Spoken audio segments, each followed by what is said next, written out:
안녕하십니까. 자, 공인인증서 법령 시간입니다. 자, 오늘은 교재 요약집 지금 게시 나갈 차례죠. 29쪽입니다. 29쪽. 자, 그러면 게시 의무에 대한 사항인데 지금 중개사무소에 대한 부분은 지난 시간에 했고요. 게시에 대한 부분 역시 이제 중개 업무 파트인데 출제가 각 파트별로 모두 되니까요. 꼭 정리를 하셔야 된다고 그랬습니다. 자, 그러면 게시 의무에 대한 사항인데요. 요번에 개정된 사항이 있죠. 그래서 거기 제목 옆에 있는데 개업공사는 중개사무소 안에 보기 쉬운 곳에 게시하여야 한다 그랬어요.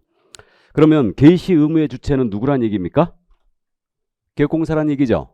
그러니까 게시 의무를 개공이 부담하는 거예요. 그러면 5가지를 게시하는데 이제 먼저 중개사무소 등록증 원본 게시해야 됩니다. 원본의 동그라미죠. 원본. 분사무소는 신고확인서 원본이에요. 그래서 요 분사무소는 신고확인서 원본을 게시해야 된다. 다음 공인인증서 자격증 원본이 게시가 돼 있어야 됩니다. 그럼 공인인증서 자격증 원본 이것도 원본의 동그라미입니다. 이때 주의할 점은요. 소공 자격증 포함이라는 거죠. 그래서 소공의 자격증 모두 게시가 돼 있어야 돼요. 그래서 그 옆에 써 있는데 제가 아주 즐겨 쓰는 지문이죠. 이 정도까지 시험에 내지는 않을 건데 우리는 이 정도까지 파악하고 하셔야 됩니다. 그러니까 예를 들어서 이렇게 되는 거예요. 개업공인인증서는 그가 고용한 이제 소공사의 자격증 원본을 게시해야 한다. 이게 맞는 지문이죠. 그러니까 개공이 소공의 자격증을 게시하는 거예요. 이렇게 돼 있는데, 근데 이거를 주어를 바꾸는 거예요. 소속 공인인증서는 그의 자격증 원본을 중개사무소 안에 보기 쉬운 곳에 게시해야 된다. 라고 하면 틀렸죠. 그러니까 소공사가 지 자격증 게시하는 거 아니죠. 개공이 게시를 하는 겁니다. 그래서 이제 의무의 주체가 누구냐 그 점을 유의하셔야 돼요. 그래서 소공 자격증 게시가 안 돼 있으면 개공이 100만 원 이하의 과태료 맞는 거지 소공이 과태료 맞는 거 아닙니다. 그래서 소공의 자격증을 개공이 게시하는 거다. 자, 다음 이제 세 번째로 보증관계 증서가 게시가 돼 있어야 되죠. 이건 원본 4번 언급이 안 돼 있는데 실무적으로 모두 원본 게시하고 있습니다. 자, 다음에 중개 보수표 게시가 돼 있어야 돼요. 그래서 이제 보수표 게시가 당연히 돼 있고요. 다음 마지막으로 사업자 등록증 게시가 돼야 되죠. 그래서 이 사업자 등록증이 지금 이번에 추가된 거 아닙니까? 그래서 이제 사업자 등록증도 게시가 돼 있어야 돼요. 그러면 똑 떨어졌네요. 실무기록수료증 원본입니다. 이건 게시사항이 아니란 얘기죠. 이 정도만 주의하면 됩니다. 그러면 게시 의무를 위반했지 않습니까? 그럼 게시 의무 위반은 뭐예요? 100만 원 이하의 과태료. 그래서 100만 원 가지고 영등포 휴게소 보자죠. 영등포 휴게소에서 보자.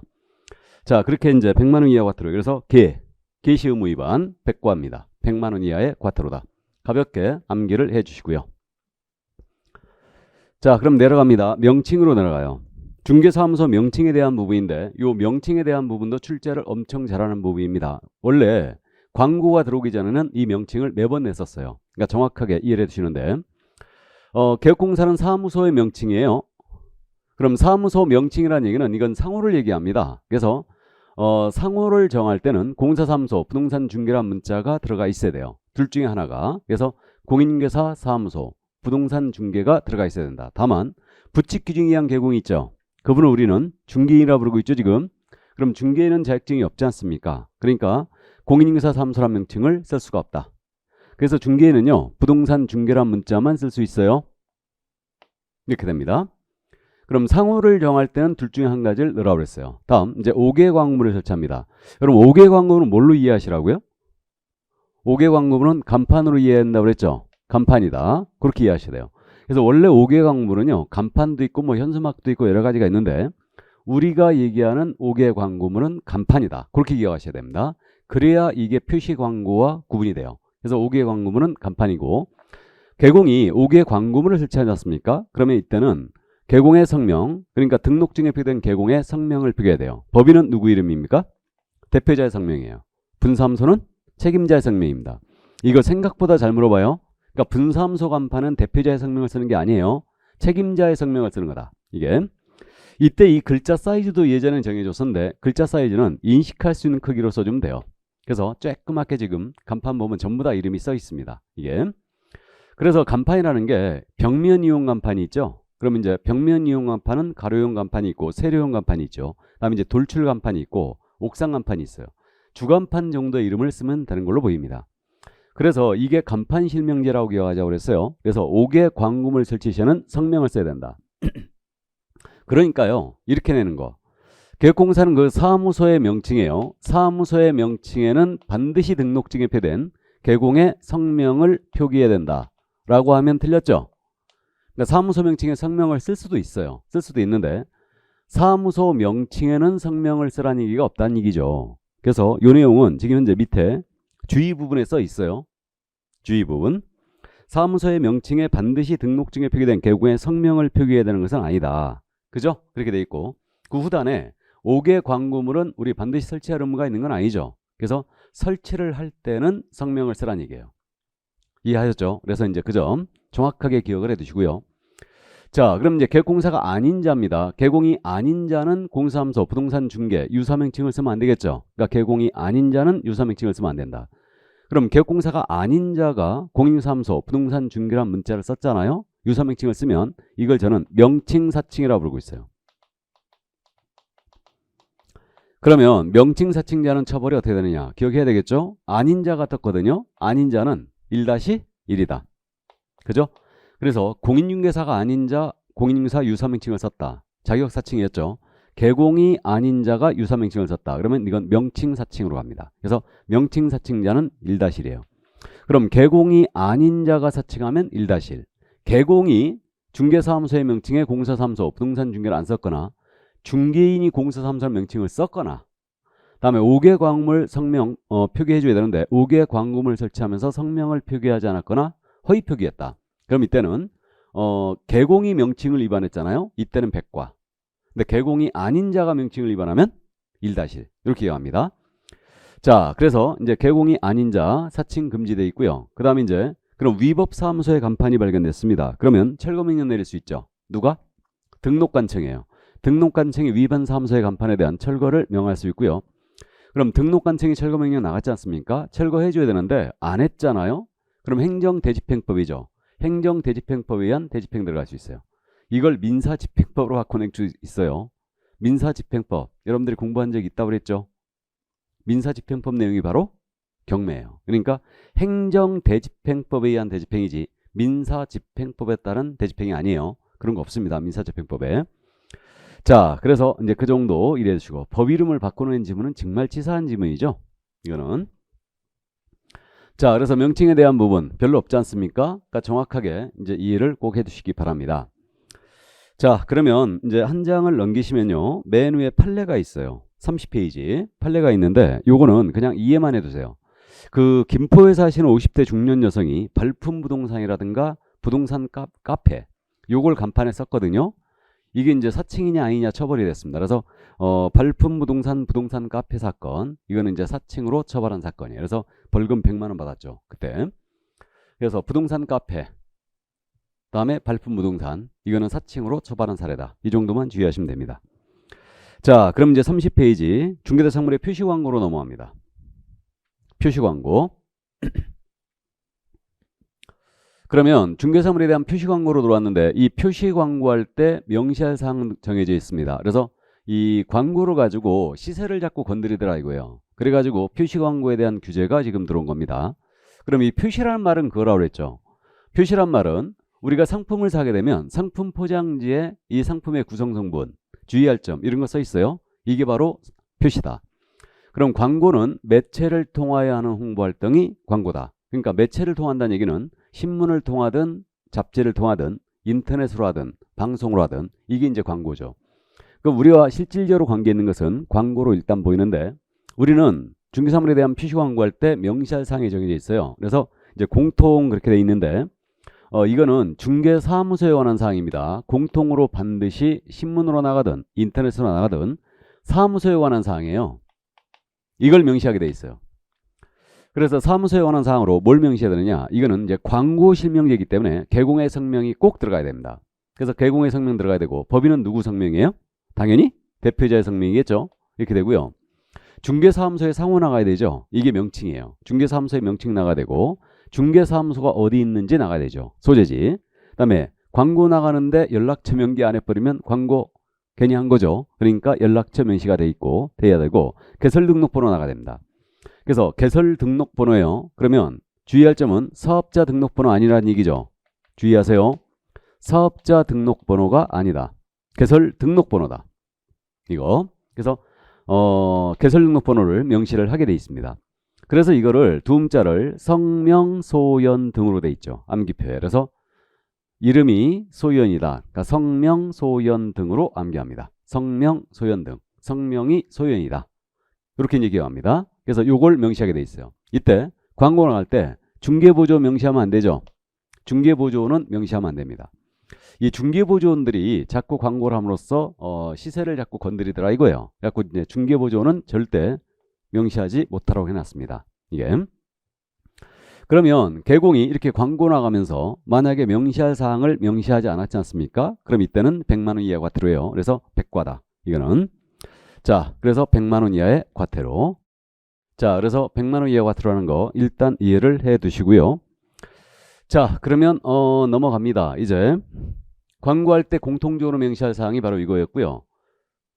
자, 그럼 이제 인터넷 광고 나가는 거예요. 그럼 인터넷 광고할 때 명시할 사항이 정해져 있는데 이 인터넷 광고할 때는 공통적인 사항 외에도 추가적으로 명시할 사항이 이거예요. 그래서 이거는 인터넷 광고할 때 추가적으로 명시할 사항은 물건에 대한 사항입니다. 물건. 중개대상물에 관한 사항이에요. 그래서 중개사물의 종류 나가야 됩니다. 우편지, 다세대인지, 다가구인지 나가야 되고요. 다음에 가격도 나가야 되고요. 면적도 나가야 되고 거래 형태, 매매인지, 교환인지, 전세인지, 임대차인지 나가야 되고요. 소재지, 물건 소재지 나가야 됩니다. 이게 그 밖에 건축물이나 토지 정착물이었잖아요. 그럼 이때는 그 총층수 나가야 돼요. 그 다음에 사용 승인일, 이게 준공일이죠. 그 다음에 입주 가능일도 나가야 되고 건물의 방향도 나가야 됩니다. 남향인지 서향인지. 그리고 방해 개수, 욕실의 개수 나가야 되고 주차 대수 나가야 되고 관리비까지 나가야 돼요. 아니 그러면 인터넷 광고 나갈 때 물건에 대한 사항으로 전부 다 들어가는 것 같은데 안 들어가도 되는 게 뭔데? 이게 문제죠. 그러니까 이제 우리 이거를 지금 암기 표현은 암기사항으로 돼 있거든요. 이게 종가면, 거소 이렇게 돼 있죠. 종갓집이면 가서 이겁니다. 거소. 총, 사용, 가능, 방방 개수죠. 방방 개수와 그다음에 주차 관리비를 체크하라. 이렇게 지금 암기를 하는데 너무 길지 않습니까? 너무 길기 때문에 이게 거꾸로 한번 기억해 보자 이거예요. 그럼 물건에 대한 사항으로서 명시하지 않아도 되는 게 여기 건물의 경우에 구조는 명시하라는 얘기가 없죠. 철근 콘크리트 준지 벽돌 준지 이게 없어요. 또 우리 확인설명서 기억나세요? 확인설명서에 건물의 경우는 내진 설계 적용 여부 기재하게 돼 있죠. 근데 내진 설계 적용 여부 이거 명시하라는 얘기 없죠. 그죠? 그러니까 이 정도 일단은 거꾸로 한번 기억해 보고요. 여기 토지인 경우에 지목을 명시하라는 얘기 없지 않습니까? 근데 이거 지목은 들어가는 거 맞아요? 지목은 들어갑니다. 왜 그러냐면요. 국토부 장관이 표시 광고의 방법을 구체적인 사항을 고시하게 돼 있거든요. 현재 국토부 장관이 고시해 놨어요. 광고에 대한 사항을 이렇게 고시를 해놨는데 그 고시를 보면요. 토지 같은 경우에는 지목을 명시하라고 돼 있어요. 그러니까 지목은 광고에 포함시킬 사항으로 일단 이거 이해를 하고 있습니다. 근데 확실하게 건물의 구조라든가 내진 설계 적용 여부는 명시하라는 얘기가 없어요. 확실하게. 그래서 이 정도 거꾸로 한번 기억해 보시고 여유가 되면 종가면 가서 총 사용 가능 방방 개수와 주차 관리비를 체크하라. 이렇게 이제 기억해 보는데 결국 그럼 시험에 낸다면 광고할 때 명시할 사항이 아닌 것 골라라. 이러면 찾아내기가 쉽거든요. 그러니까 이게 시험 문제를 출제자가 만들기도 힘들 것 같아요. 아닌 거를 만들어내야 되니까. 그러니까 결국은 이렇게 이제 기억해 보는데, 그러니까 결국은 지문으로 내겠죠. 지문을 낼 때 이렇게 낼 것 같아요. 저 같으면 건물에 대한 광고, 인터넷 광고 시에는 욕실에 관한 사항은 광고에 명시할 사항이 아니다. 이렇게 낼 것 같아요. 틀린 걸로. 그러니까 이제 그 정도 일단 참고를 해두시고요. 근데 욕실의 개수 광고에 포함시키게 돼 있죠. 자, 그래서 요 정도 광고할 때 인터넷 광고할 때 추가 명시할 사항은 물건에 대한 사항이다. 구체적인 사항은 이렇게 국토부 장관이 고시하고요. 그럼 이것을 위반했다. 광고할 때 역시 이것을 위반하면 100만 원 이하의 과태료죠. 이것도. 자, 그럼 이제 내려갑니다. 부당한 표시 광고 금지인데 요거는 읽어보면 당연히 부당한 표시 광고 같습니다. 그래서 존재하지 않아서 실제로 거래할 수 없는 물건에 대한 광고하는 거예요. 그러면 의뢰받은 적이 없다는 얘기죠, 이거. 그죠? 물건 자체가 없다는 얘기예요. 그거 안 된다는 얘기고, 가격 등 내용을 사실과 다르게 거짓으로 광고한다. 이거 안 되겠죠, 당연히. 그러니까 예를 들어서 우리가 광고를 쭉 보다 보면요. 같은 아파트예요. 32평형인데 10억, 10억, 10억. A, B, C 중개업소가 다 이렇게 광고했는데 D 중개업소만 9억 5천으로 돼 있는 거예요. 허위 광고란 얘기죠, 이거. 그러니까 이쪽으로 전화 오게 하려고 일부러 이렇게 금액을 다운시켜 놓은 거예요. 그래서 이런 광고 안 된다는 얘기예요. 그 다음 이제 사실을 과장되게 하는 광고예요. 겨우 도배 정도 가라는데 올수리 안 된다는 얘기입니다. 그러니까 이렇게 과장되게 하는 광고 안 되고, 다음에 부동산 거래세를 해치거나 의뢰인에게 피해줄 우려가 있는 광고로서 존재는 하지만 중개 대상이 될 수 없는 광고다. 그럼 의뢰받은 적이 없다는 얘기고, 다음에 존재는 하지만 실제로 중개할 의사가 없는 물건. 그러니까 이제 이게 그거 아니겠습니까? 여러분들이 이제 경험을 해보신 적이 있을 텐데, 내가 3303호를 보고 이 중개사무소를 찾아갔어요. 근데 이 중개사무소에 우리 개업공사께서 계속 이게 2303호를 미는 거예요. 이게 괜찮다고. 그러니까 존재는 하지만 실제로 중개할 의사가 없는 물건이죠, 이거. 이거에 대한 광고하지 말라는 얘기예요. 이게. 그러니까 이 주인분하고 사이가 굉장히 안 좋은 거죠. 그러니까 이거를 따돌리고 요거를 지금 현재 계속 미는 거예요. 그래서 이겁니다, 바로. 그러니까 있잖아요. 존재가 들어가잖아요. 존재가 들어가면 이건 부당한 표시 광고예요. 그럼 부당한 표시 광고는 100만 원 이하 과태료가 아니죠. 500만 원 이하 과태료가 되는 거죠. 이렇게. 자, 그 다음에 이제 중개사물의 입지 조건, 생활 여건이라든가 가격, 그 밖에 거래 조건, 선택의 중요 사실을 빠뜨리거나 또는 은폐 축소하는 등의 방법으로 소비자를 속이는 광고 안 된다는 얘기예요. 이게. 그러니까 이제 이 물건이 상당히 심각한 문제가 있는데 이거를 빠뜨리고 얘기를 안 해버리는 겁니다. 이거 안 된다는 얘기죠. 그래서 중요 사실은 고지하라는 얘기죠. 뭐 특히 또 이제 그런 거 아니겠습니까? 뭐 역세권임, 그래가지고 도보로 3분 거리임, 이렇게 이제 해놨는데 가봤더니 말이에요. 전력 질주 3분이에요, 이거. 이런 광고 하지 말라는 얘기예요. 자, 그래서 이게 바로 이제 부당한 표시 광고인데, 이거는 존다과해로 지금 나와 있죠. 존다과해. 별도로 뭐 이거를 두음자 따서 암기할 필요가 있느냐, 이런 생각이 조금 들긴 하는데, 또 요런 건 기억이 잘 나요, 또. 그러니까 존재가 나오면 무조건 이건 이제 500만 원 이하 과태료라는 걸 주의하면 됩니다. 그래서 500만 원 이하의 과태료다, 이게. 자, 그래서 부당한 표시 광고는 500만 원 이하의 과태료입니다. 자, 그럼 여기까지 이해해 두시고요. 자, 그럼 넘어갑니다. 이제 31페이지로 넘어왔어요. 그 개업공사가 아닌 자, 맨 위에 있는 내용이죠. 개업공사가 아닌 자는 중개업을 하기 위해서 중개사물에 대한 표시 광고에서는 안 됩니다. 그러면 개공이 아닌 자가 떴잖아요. 그러면 개공이 아닌 자가 표시 광고했다. 그러면 이때는 1년 이하의 적 또는 1,000만 원의 벌금이에요. 그리고 주의할 점이요. 개공이 아닌 자가 광고했잖아요. 그럼 이때는 포상금 대상입니다. 이것도 같이 기억해야 돼요. 그럼 지금 아닌 자란 말 있죠. 3번 나오는데 이제 다 나왔어요. 그러면 공인중개사가 아닌 자가 공인중개사 유사명칭을 사용했다. 이게 자격사칭이죠. 다음에 개공이 아닌 자가 공인중개사무소 부동산 중개 유사명칭 썼다. 이게 명칭사칭이죠. 다음에 개공이 아닌 자가 중개업을 하게 하여 표시광고를 했어요. 그럼 아닌 자 표시광고에 대해서만 포상금 대상이에요. 사칭자는 포상금 대상이 안 됩니다. 왜 그랬냐면요. 이거 개공이 아닌 자가 광고하면요. 이거는 시세를 건드릴 우려가 있거든요. 그러니까 개공이 아닌 자가 표시광고했다. 이 자를 신고하면 포상금을 지급할 수 있습니다. 그래서 일단 그것도 구분하시고, 아닌 자니까 1-1이죠. 그럼 이렇게 되네요. 개공이 명칭을 위반하면 100과, 아닌 자가 명칭을 위반하면 1-1. 개공이 광고사항을 위반하면 100과, 보조원을 명시해도 100과, 아닌 자가 광고하다 걸리면 이때는 1-1. 그럼 부당한 표시 광고는 얼마? 올라갔죠. 한 단계를 500만 원 이하 과태료예요. 제재 감 잡으세요. 우린 제재가 굉장히 중요하다고 그랬죠. 자, 그래서 아닌 자는 역시 이제 1-1입니다. 자, 그럼 이제 이 광고를 제대로 하고 있는가? 인터넷 표시 광고를 모니터링하고 있죠, 지금. 그래서 이 모니터링에 대한 부분은 그림이 맨 위에 있는데 이 그림에 대한 부분으로 이해하면 되겠네요. 그러면 지금 현재 우리 국토부 장관이 광고를 법령을 준수하고 있는가 모니터링 할 수 있어요. 근데 국토부 장관이 직접 모니터링을 하는 게 아니죠. 나란히 하시 바쁘시기 때문에 이걸 위탁 운영을 하고 있죠. 그래서 현재 모니터링을 위탁을 어디다 했냐면요. 한국인터넷광고재단에 있습니다. 그래서 한국인터넷광고재단에 지금 현재 위탁을 해놨어요. 이게. 그럼 모니터링 기관이 위탁을 받았지 않습니까? 위탁을 받으면 이제 모니터링을 이제 수행을 하는데 이때 모니터링은 기본 모니터링이 있고 수시 모니터링이 있어요. 그럼 기본 모니터링이 뭐냐면 이건 분기마다 하는 거예요. 분기마다. 그러니까 3개월마다 한 번씩 하는 거죠. 그다음에 수시 모니터링은 말 그대로 이제 필요할 때 이게 의심이 간다. 그러면 수시로 이제 할 수가 있는 거죠. 그래서 이제 기본 모니터링과 수시 모니터링을 구분내는데 이때 기본 모니터링 계획서, 수시 모니터링 계획서를 내야 됩니다. 그럼 기본 모니터링 계획서는 매년 12월 말까지 국토부 장관에게 제출해야 돼요. 모니터링 기관이, 위탁받은 기관이 내줘야 되고요.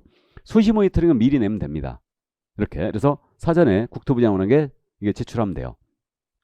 그럼 이때 모니터링을 했지 않습니까? 그럼 기본 모니터링 결과 보고를 하는데 이거는 분기가 종료가 됐잖아요. 그러면 30일 내에 하게 돼 있어요. 근데 수시 모니터링은 15일 내에 해야 됩니다. 15일 내에. 이렇게. 그럼 이제 모니터링 결과에 대해서 국토부 장관에게 보고를 해야 되겠죠. 이렇게 30일, 15일 내에 이제 하게 돼 있어요. 그러면 국토부 장관이 모니터링 결과를 보고 받았잖아요. 그럼 관계 시도의사 등록관청이 있죠. 이들에게 조사 및 조치를 요구할 수 있습니다. 그래서 그 모니터링 결과를 이들에게 통보해 주고요. 조사 및 조치를 요구할 수 있습니다. 그럼 이들 시도지사나 등록관청은 신속하게 조사 및 조치를 합니다. 하고 피드백을 해야 되겠죠. 조사 및 조치 결과를 10일 내에 통보해 주게 돼 있어요. 누구한테? 국토부 장관에게. 그럼 국토부 장관은 이제 조사 및 조치 결과 통보 받았죠. 그럼 이제 정보통신 서비스 제공자가 있죠. 그러니까 정보통신 서비스 제공자는 그냥 광고 플랫폼 운영하는 업체라고 기억하시면 돼요. 그래서 뭐 우리가 이제 잘 알고 있는 N으로 시작되는데, 뭐 D로 시작되는데, 뭐 직으로 시작되는데 이런 데들이 정보통신 서비스 제공자라고 이해하시면 됩니다. 그럼 이들에게 자료 제출을 요구할 수 있어요. 그다음에 조치도 요구할 수 있습니다. 그럼 이들은 자료 제출해줘야 되고 조치를 해야 되는데 안 했지 않습니까? 여기에 불응하게 되면 이거 500만 원 이하의 과태료예요. 그래서 우리 법상 과태료를요. 일반인도 맞을 수 있는 경우가 나온 거예요. 그래서 정보통신 서비스 제공자에게 자료 제출을 요구했거나 또는 조치를 요구했는데 불응했다. 그러면 국토부 장관이 500만 원 이하의 과태료를 이들에 대해서 부과 징수를 합니다. 이 정도. 자, 그럼 모니터링에서는 지금 숫자가 30, 15, 10으로 나왔죠. 그럼 이렇게 되는데 요거 30일은 이렇게 기억합니다. 30일은 자, 기본 모니터링은 분기마다 하는 거죠. 분기는 3개월마다 하는 거잖아요. 그러니까 3개월마다 하는 거니까 결과 보고가 며칠? 30일이에요. 그렇게 이해하시고 그 다음에 수시 모니터링은 절반을 뚝 잘랐어요. 그러니까 15일. 다음에 조사 및 조치 결과 통보는 10일이죠. 그럼 이거는 우리가 지금 10일짜리는 주요한 10일은 암기하자고 그랬어요. 그러니까 10일이 그거였잖아요. 사교협회 조사, 사교협회 조사, 종료 통보. 그러니까 10일까지 사교협회 조사를 종료 통보하라. 이렇게 얘기하는데 이게 사무소 이전 신고죠. 다음에 교육이에요. 이게 사고 예방 교육 통지죠. 10일 전까지고 협회는 다음 달 10일까지 등신을 통보하는 겁니다. 등록사항과 신고사항이죠. 다음에 이제 조사가 2조사죠. 2조사. 그래서 조사 및 조치 결과 통보 이게 10일입니다. 이건 신고센터 조사 및 조치 결과 통보도 마찬가지예요. 그래서 이거 그렇게 되고요. 다음에 고용관계 종료 신고 10일이고 그 다음에 이 통보는 과태료 부과사실 통보예요. 신고관청이 우리 개업공사에게 과태료 때렸잖아요. 그러면 등록관청이 알려주게 돼 있어요. 며칠 내? 10일 내 과태료 부과 사실을 통보한다. 이게 바로 이제 10일입니다. 자, 그래서 인터넷 표시광고 모니터링은 이 그림으로 일단 기억하시고 숫자는 33 이렇게 30, 30, 15, 10으로 나온다. 이렇게 이제 기억하시면 돼요. 우리 공인인증사 법조에서는 30일이 딱 2번밖에 없거든요. 2번인데 오늘 다 나옵니다. 자, 그래서 이제 이 정도 광고에 대한 사항 출제가 지금 예상되는 부분이니까 꼼꼼히 챙겨주시기 바랍니다. 물론 요약집에 꼼꼼히 정리해놨으니까 잘 보시기 바랍니다. 자, 그러면 이제 요 표시광고 모니터링 여기까지 다 봤어요. 그럼 이제 넘어갈까요? 32쪽. 그러면 이제 32쪽을 펴놓고 문제 하나 풀어보고 넘어가죠. 유인물 출력하셨죠? 그럼 출력 안 하셨으면 칠판을 보면서 문제를 풀어봅니다. 나중에 출력하셔갖고 다시 한번 풀어보시고요. 자, 그럼 칠판에서 바로 이제 풀어보시기 바랍니다. 자, 공인인증사 법령상 중개대상물에 대한 표시광고와 관련한 설명으로 틀린 것을 그렸습니다. 틀린 거.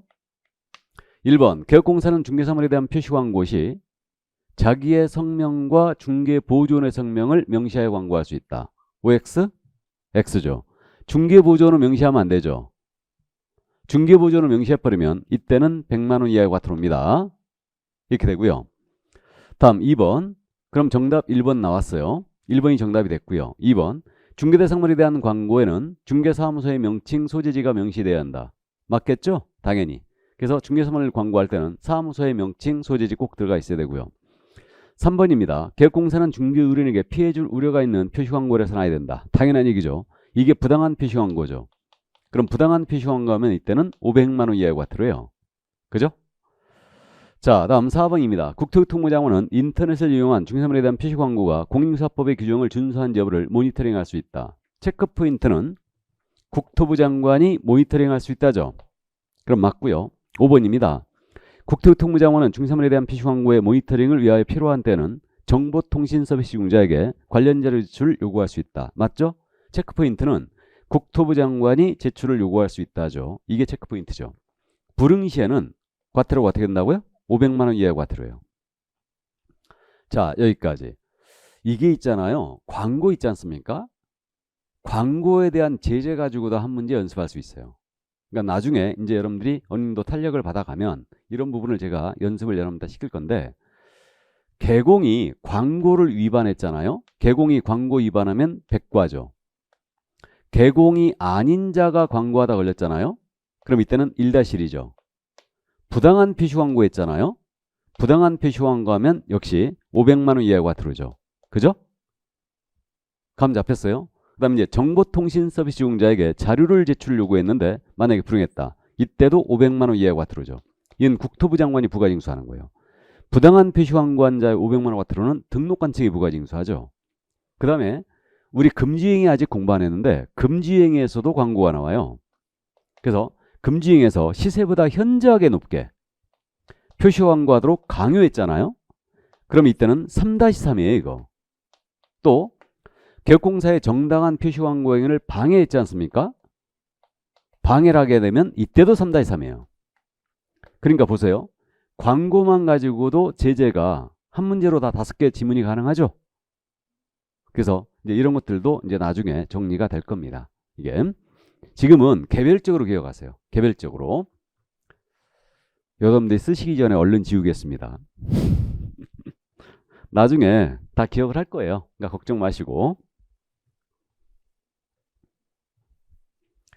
자, 그러면 이제 광고에 대한 문제를 확인해 봤습니다. 자, 그러면 이제 32쪽에 업무지역으로 들어갑니다. 이 업무지역은 솔직히 잘 안 물어봐요. 그러니까 이제 가볍게 이해만 해두시는데, 우리 개공의 종별이 3가지가 있잖아요.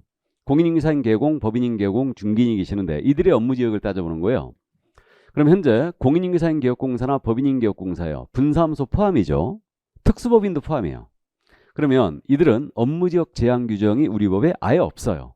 아예 없습니다. 그럼 업무지역 제한하는 규정이 없으니 이들의 업무지역은 어디다? 전국으로 해석되고 있어요. 업무지역 제한 규정이 없으니까 이들의 업무지역은 전국이다. 가볍게 이해하시고. 그럼 어디 있는 물건이든 다 중개할 수 있다는 얘기죠. 공인인사인 개공이나 법인은. 분사무소 물론 포함이고요. 다만 이제 우리 중개인만 제한을 받아요. 그러니까 이제 저는 중개인이라 표현하는데 정식 명칭이 이거였다고 그랬죠. 법제 7638호 부칙 제6조 제2항의 개업공사예요. 그래서 부칙 규정에 의한 개공, 이자가 바로 중개인입니다. 그럼 중개인은 자신의 중개사무소 소재지 시도에 관할 구역을 업무지역으로 하죠. 사무소 소재지 시도 관할 구역이 업무지역이다. 그리고 이 안에 있는 물건에 하나여 중개행위 할 수 있다 그랬어요. 그러면 이거 아니겠습니까? 예를 들어서 서울특별시 강남구에다가 사무소를 두신 중개인이에요. 그러면 이분은 업무지역이 어디란 얘기입니까? 서울이란 얘기죠. 그럼 서울에 있는 물건만 중개할 수 있음이 원칙이에요. 그럼 경기도 물건, 경상도 물건은 중개하지 못합니다. 이렇게 되는데, 다만 지금 인터넷 시대예요. 그래서 이분이 부동산 거래정보에 가입을 합니다. 그래서 인터넷을 통한 거래 시스템이죠. 부동산 거래정보에 가입을 하고 이 가입한 정보망을 이용합니다. 이용한다면 여기에 공개된 중개사물 있죠. 공개된 중개사물에 대해서는 업무지역 외의 것이라도 중개할 수 있어요. 이게 3가지를 다 충족해야 돼요. 부동산 거래망에 가입을 하고 이 가입한 정보만 이용하는 거예요. 이용한다면 이 정보에 공개된 물건이었다. 그럼 이때는 업무지역 외의 것도 중개할 수 있다. 그러면 이때 중개인이 부동산 거래망에 가입을 하면 이 중개인의 업무지역은 가입만 하면 즉시 전국으로 확대된다. OX? X죠. 그냥 업무지역의 확대란 있을 수 없다고 기억합니다. 얘만 인정할 뿐이에요. 업무지역이 확대되는 건 아닙니다. 그다음에 소공사를 고용해도 업무지역이 확대되지 않아요. 공인인증 개공과 공동중개도 업무지역이 확대되는 건 아닙니다. 아셨죠? 이 정도 이해를 해두시고요. 자, 그럼 중개인이 업무지역을 위반하면 어떻게 되느냐? 중개인의 업무지역 위반은 업무정지예요. 중개인의 업무지역 위반은 업무정지다. 그렇게 얘기합니다. 중개인의 업무지역 위반은 업무정지다. 그렇게 이제 기억을 해두시고요. 자, 그러면 이제 그 정도 이해를 하시는데 거기 그 표 밑에 지금 32조 플러스 부분에 마지막 줄에 뭐라고 돼 있냐면 중개대상물의 범위에 대하여는 종별에 따른 차이가 없다 그랬죠. 이게 뭔 얘기냐? 중개대상물의 범위에 대해서는 종별에 따른 차이가 없대요. 그러니까 이게 여러분들 착각하시면 안 되는데 중개인은 업무지역 제한만 받고 있는 거예요. 그죠? 그러면 만약에 서울시 강남구에 중개사무소를 두신 중개인이에요. 그럼 이분은 서울에 있는 물건을 다 중개할 수 있다고 그랬죠. 그럼 서울에 있는 물건이라면 이게 물건이 임목이든 공장재단이든 광업재단이든 모두 중개할 수 있다는 얘기죠. 그러니까 중개대상물의 범위에 대해선 차이가 없어요. 감 잡혀요? 이걸 업무지역 제한과 차이가 혼동하시면 안 됩니다. 업무지역에는 제한을 받고 있지만 중개대상물 범위에 대해서는 이거 제한이 없습니다. 중개인도. 다만 지역적 제한만 있을 뿐이에요. 이해하셨죠? 이 정도. 자, 그러면 잘 출제 안 하는 부분이긴 하지만 일단 이해를 해 두시고요. 자, 그럼 이제 내려갑니다. 겸업으로. 자, 이 겸업은 지금 매회 출제로 돼 있죠? 그러니까 겸업은 이제 여러분들이 지금 중개 업무 파트에서요. 가끔 실수하는 게 바로 이거예요. 겸업입니다. 그러니까 이거는 정확하게 겸업을 이제 특히 법인의 겸업. 이게 할 수 있느냐 없느냐를 정리해야 되거든요. 그러니까 두음자 따서 우리가 암기를 해버리는 거예요. 자, 그럼 현재 이 겸업은 그 문제죠. 중개업 외에 또 다른 업무를 할 수 있겠는가? 이게 겸업에 대한 문제라고 그랬어요. 그러니까 내가 중개사무소 열어놓고 슈퍼마켓 더 할 수 있느냐, 문방구를 더 할 수 있느냐, 회사에 나갈 수 있느냐, 이게 겸업의 문제라고 그랬습니다. 이게.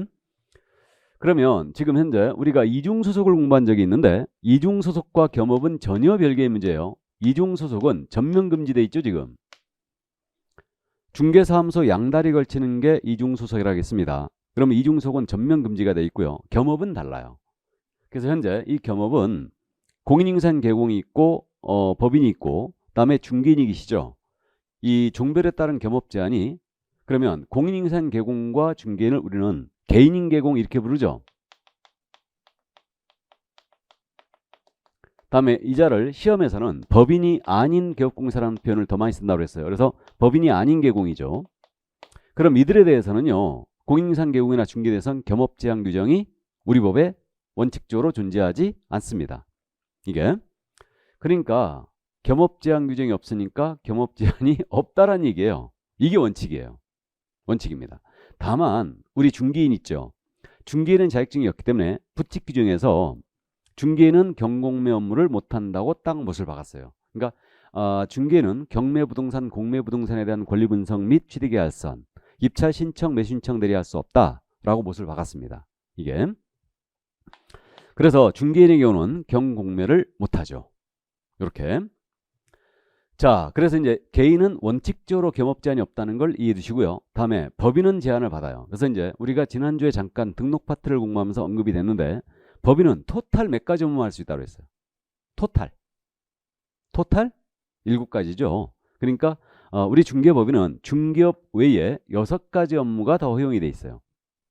그죠? 그러니까 토탈 7가지 외에는 아예 할 수 없습니다. 그러니까 우리 법 제14조에서 법인에 대해서 요거 외에는 아예 할 수 없다라고 못을 박은 거예요. 그러니까 사실상 법인은 겸업 제한을 받고 있는 겁니다.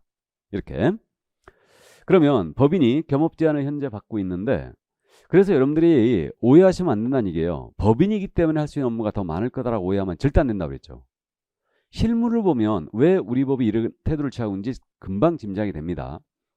법인은 직원을 수십 명 고용해서 대형화될 수가 있는데 법인에 대해서 업무 제한을 안 해버렸다.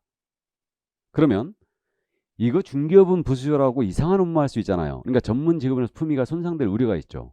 그러니까 법인은 겸업 제한을 한 거예요. 그러나 개인인 개공은 직원 한두 명 고용해서 업무하고 있죠 지금. 그러다 보니까 영세성을 면치 못하는 겁니다. 이른바. 그렇기 때문에 할 수 있는 업무 한계가 있기 때문에 개인은 겸업 제한을 안 하게 된 거예요. 그럼 이론적으로 있잖아요. 개인이 겸업이 훨씬 넓다는 얘기죠 지금.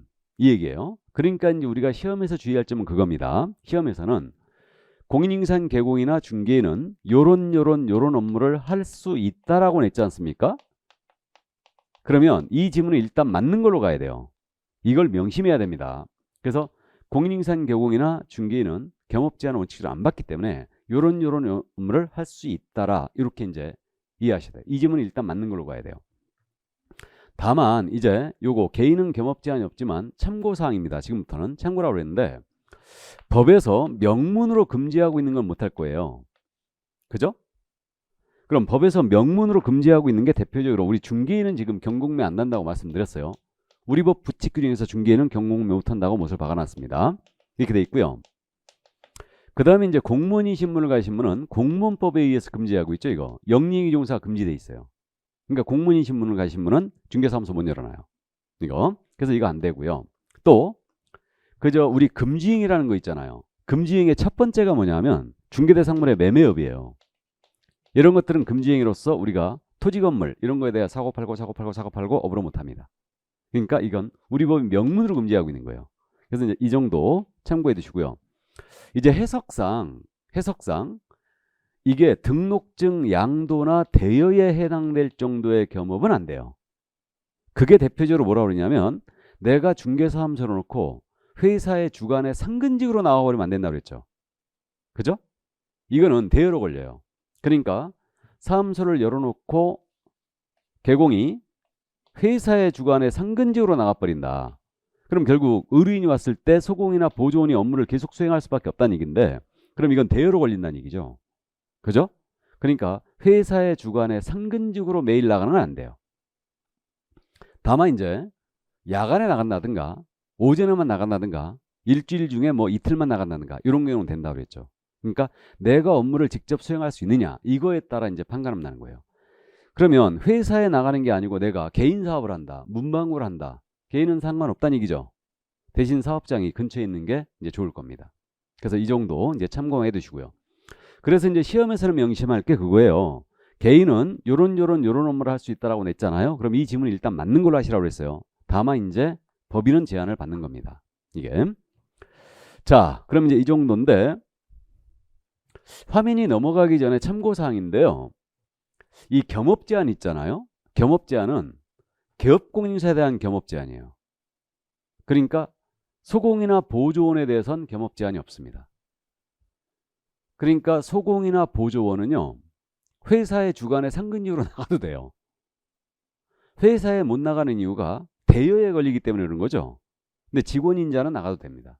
다만 이제 금지행위에 해당돼서는 안 되겠죠. 그러니까 매매업, 중개사물 매매업은 소공이나 보조원도 못하니까. 그래서 직원에 대한 부분은 원칙적으로 겸업 제한이 없어요. 이건 개공에 대한 제한이에요. 겸업 제한은. 자, 그럼 이제 우리는 법인의 업무를 봐야 됩니다. 자, 그래서 중개법인의 업무인데 그 33쪽에 지금 표로 정리되어 있죠. 그래서 이제 요게 법인이 할 수 있는 업무가 중개업 외에 6가지 업무가 더 있다고 그랬죠.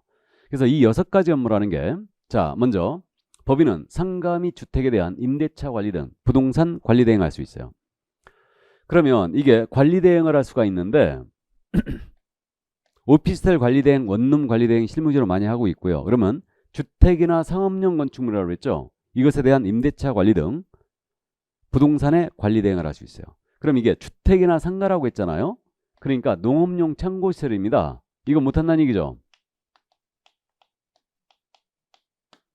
그러니까 거기 그 33쪽의 맨 위에 표 안 되는 것들을 꼭 기억해 주셔야 됩니다. 할 수 있는 것도 중요하지만 안 되는 것들을 잡아내야 돼요. 이게 그러면 주택 및 상가에 대해서만 되니까 농업용 창고시설 안 됩니다.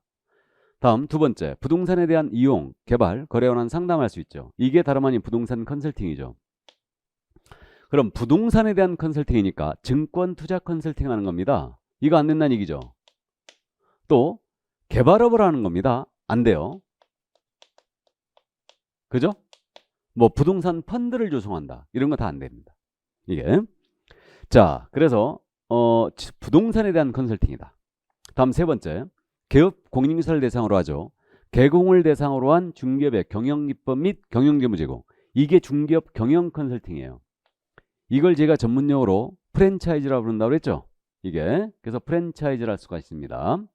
이렇게 되는데, 그러면 이건 중개업에 대한 경영 컨설팅이니까 상대방이 누구여야 되느냐? 개공이어야 돼요. 그래서 이걸 특히 주의를 요합니다.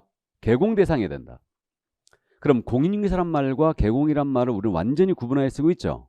그러니까 공인중개사를 대상으로 한 중개업 경영 컨설팅 안 됩니다. 프랜차이즈 안 돼요. 그럼 우리가 실생활에서 프랜차이즈 업종으로 제일 많은 게 뭐예요? 통닭집이죠. 그럼 법인 통닭집 프랜차이즈 할 수 있나요? 안 됩니다.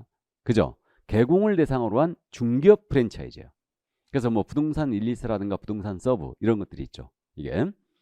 자, 그럼 네 번째로 역시 주택 및 상업용 건축물이에요. 이거에 대한 분양 대행을 할 수 있죠. 그러면 이것도 주택과 상가만 분양 대행할 수 있다고 되어 있잖아요. 그러니까 토지 분양 대행이에요. 이건 안 된다는 얘기죠. 그죠? 자, 그래서 이 점을 또 주의하시고, 그래서 있잖아요. 대행자가 들어갔지 않습니까? 이렇게 대행자가 들어가면요. 주상만 되는 거예요. 주상. 주택과 상가만 된다. 대행자가 들어가면. 관리 대행이든 분양 대행이든 주상만 되는 거고, 농업용 창고시설, 공업용 다 안 돼요. 토지 분양 대행 안 됩니다. 이해하셨어요? 자, 그 다음에 이제 경공매 대상 부동산에 대한 권리 분석 및 취득계약선, 입차 신청, 매수 신청 내리 할 수 있죠. 이게 경공매 할 수 있다는 얘기고. 자, 이건 부연 설명도 하고요. 다음에 마지막으로 주거 이전에 부수되는 용역이에요. 그럼 주거 이전에 부수되는 용역이 이사업체나 도배업체가 있죠. 그럼 이사업체나 도배업체를 직접 하는 건 안 돼요. 소개까지만 가능합니다. 알선. 이렇게. 자, 그래서 이제 법인이 할 수 있는 업무 6가지가 이거였습니다. 더. 그럼 이 법인은 6가지 업무를 꼭 해야 되는 건 아니고 할 수도 있고 안 할 수도 있는 거예요. 그래서 이제 그 정도 이해해 주시는데, 이거를 우리가 정확하게 암기를 해야 되잖아요. 그래서 이걸 두음 짰다는 거예요. 그래서 그게 암기 그래갖고 관상차분 경위로 돼 있죠. 관리대행, 상담, 프랜차이즈, 분양대행, 다음에 경공매 알선대리, 경, 다음에 이사 관련 용역의 알선이죠. 주거 이전에 부수되는 용역의 알선, 이사 관련 용역의 알선. 이게 바로 관상차분 경위. 그러니까 제 관상 차분해 보여서 경이롭다. 이렇게 얘기합니다. 관상차분 경이다. 이렇게 얘기합니다. 자, 그러면 이제 이렇게 암기를 해 주시고요. 그러면 이와 관련된 내용도 같이 기억하는데, 이 6가지 업무를 있잖아요. 우리 공인중개사인 개공 있죠. 공인중개사인 개공은 모두 수행할 수 있죠. 이거 경업 제한이 없으니까. 맞습니까? 우리 공인중개사인 개공 모두 수행할 수 있죠. 근데 중개인 있지 않습니까? 중개인은 이 6가지 업무 중에 뭐만 안 되는 거예요? 경공매만 안 되는 거죠. 나머지는 다 할 수 있죠. 경공매를 제외하고 나머지는 다 가능합니다. 그죠? 이렇게 되고요. 법인이 그럼 겸업을 위반했지 않습니까? 법인이 겸업을 위반하면 임의적 등록 취소예요. 임취사유다. 등록을 취소해버릴 수 있어요. 물론 임취사유는 모두가 업무정지 사유게 돼요. 그러니까 임취사유가 미시사업, 거금보전 236이에요. 미시사업, 겸업 위반. 임의적 등록 취소죠. 이렇게. 그래서 이제 그 점 이해해 두시고. 그 다음에 이제 뭐 우리 특수법인은 당연히 이 6가지 업무를 한 가지도 수행할 수 없어요. 특수법인은 당연히 중개업만 부수로 허용됐거든요. 그러니까 이제 당연히 못 하고요. 이 6가지 업무는 원칙적으로 중개업이 아니에요. 중개업이 아니고요. 그래서 중개 보수 규정이 적용이 없어요. 그러니까 아무리 많은 보수를 받아도 초과에 걸릴 일 없을 것 같은데, 다만 여기서 참고를 해 두시는데요. 거기 그저 33쪽에 겸업, 그 법인의 겸업해 갖고 그 밑에 표가 있잖아요. 표 1번의 마지막에 있는데 찾았어요? 색깔 칠해진 부분 1번 마지막에 단 뭐라고 되어 있냐면 공매 부동산 취득할선은 중개 보수 규정을 적용한다 이랬죠. 이게 최근에 판례예요. 저는 이 판례를 지지할 수가 없는데 이게 그 공매 부동산 있잖아요. 공매 부동산에 대하여 취득의 알선을 우리 개공했어요. 이게 중개 보수 규정이 적용이 있느냐 이거에 대해 대법원이 판단을 내렸는데 1심, 2심 판결은 전부 다 아니라고 했거든요. 중개 보수 적용이 없다. 이건 중개가 아니니까. 근데 우리 대법원은 달리 봤어요. 대법원은 공매 부동산에 대한 취득의 알선을 한 행위는 이것은 분명히 중개로 봐야 된다. 그래갖고 중개 보수 규정에 적용이 있다라고 했죠. 그래가지고 너무 많이 받은 금액은 돌려줘라 이렇게 판단 내린 거예요. 그래갖고 보수 규정이 적용이 있다는 겁니다. 참고해 두세요. 그러니까 공매 부동산 알선 이거는 중개 보수 규정 적용이 있다라는 게 우리 지금 최근에 판례였습니다. 이해만 해두세요. 일단 근데 나머지 뭐 컨설팅이나 분양대행 이런 것들은 이제 아닌 걸로 보입니다. 확실하게. 그래서 공매 부동산 알선한 행위는 이거는 중개 보수 규정 적용이 있다고 했어요. 그러니까 이 정도 이해하시고 그 다음에 이제 그 밑에 있는데 경공매 업무라고 나오죠. 그러면 이 경매 부동산 권리 분석 취득 알선할 수 있고요. 이때 경매 부동산이죠. 경매 부동산에 대한 입찰 대리를 해주는 거예요. 법정에 가서 입찰표를 써주고 낙찰 받아주는 행위죠. 그러면 이것을 할 때는 대법원 규칙이 정한 바에 따라 법원에 등록해야 돼요. 그래갖고 이 등록 절차를 마련하는 게 공인인증사의 매수 신청 대리인 등록 규칙이잖아요. 그래서 이제 우리가 실무 마지막 시간에 이제 공부를 하게 될 겁니다. 이렇게 되고요. 그래서 경매 대리업을 할 때만 등록하는 거예요. 그러면 경매 부동산 권리 분석과 취득의 알선만 한다. 이거는 등록할 필요가 없어요. 그냥 할 수 있고요. 그리고 공매 부동산에 대한 권리 분석 취득의 알선, 입찰 신청 대리한다. 이거는 법원의 등록을 요구하지 않죠. 그냥 할 수 있어요. 다만 이 업무를 우리 중개에는 한 가지도 못한다는 거죠. 됐습니까? 여기까지. 그래서 겸업 매매 출제하는 부분이니까 꼼꼼히 일단 챙겨주시기 바랍니다.